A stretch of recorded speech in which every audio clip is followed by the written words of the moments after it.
Le jour fatidique est enfin arrivé.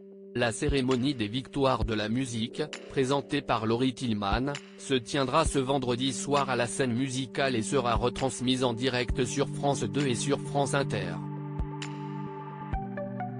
Et si les stars répondront bien entendu à l'appel en nombre, d'autres sont en passe d'en devenir les révélations.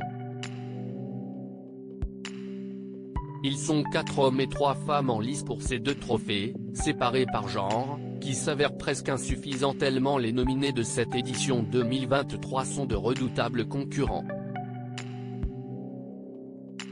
Il est même difficile de déceler des favoris tant le plateau de cette année est homogène et bourré de talent. On peut notamment penser à Pierre Demar.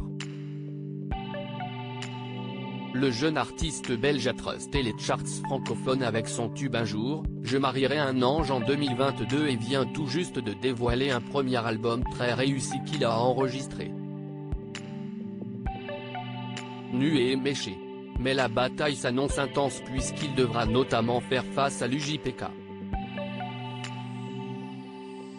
Après avoir connu un succès phénoménal avec Columbine, hommage au film éponyme de Gus Van Sant, aux côtés de son comparse Faudacé, l'autre tête pensante du collectif, le jeune artiste rennais s'est émancipé et a débuté une carrière solo couronnée de succès depuis 2020.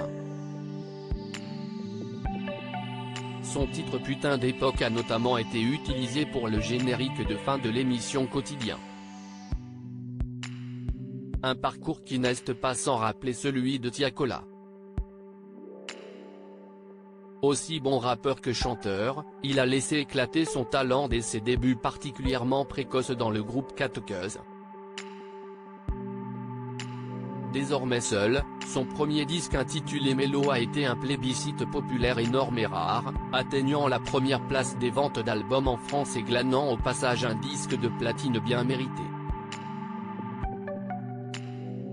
Le dernier, Jacques, fait figure d'ovni comparé aux autres candidats. Une habitude pour lui, qui a fait de son originalité son fonds de commerce. Artiste-producteur de musique électronique particulièrement créatif, exigeant et excentrique, sa fameuse coupe de cheveux en témoigne, il est enfin reconnu à sa juste valeur, à 31 ans, alors qu'il a déjà connu des succès par le passé, la piste dans la radio en 2016, entre autres. Qui saura tirer son épingle du jeu? La gent féminine n'a rien à envier à leurs homologues masculins. La jeune belge Mentissa, que l'on a connue en 2021 lors de sa participation au télécrochet emblématique The Voice, où elle a atteint le stade de la finale, a depuis concrétisé les attentes qui l'entouraient.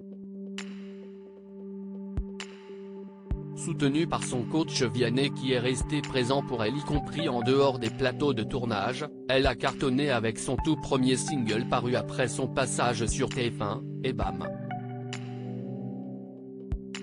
Son premier effort, le bien nommé La Vingtaine, a été dévoilé en novembre dernier et jouit d'excellents retours. Face à elle, l'auteure-compositrice-interprète Emma Peters.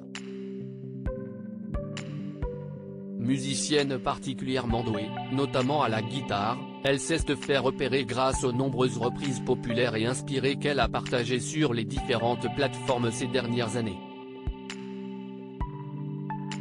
Après avoir sorti son premier projet l'année dernière et avec son authenticité qui tranche avec notre époque, elle semble parfaitement armée pour devenir un des nouveaux visages de la chanson française.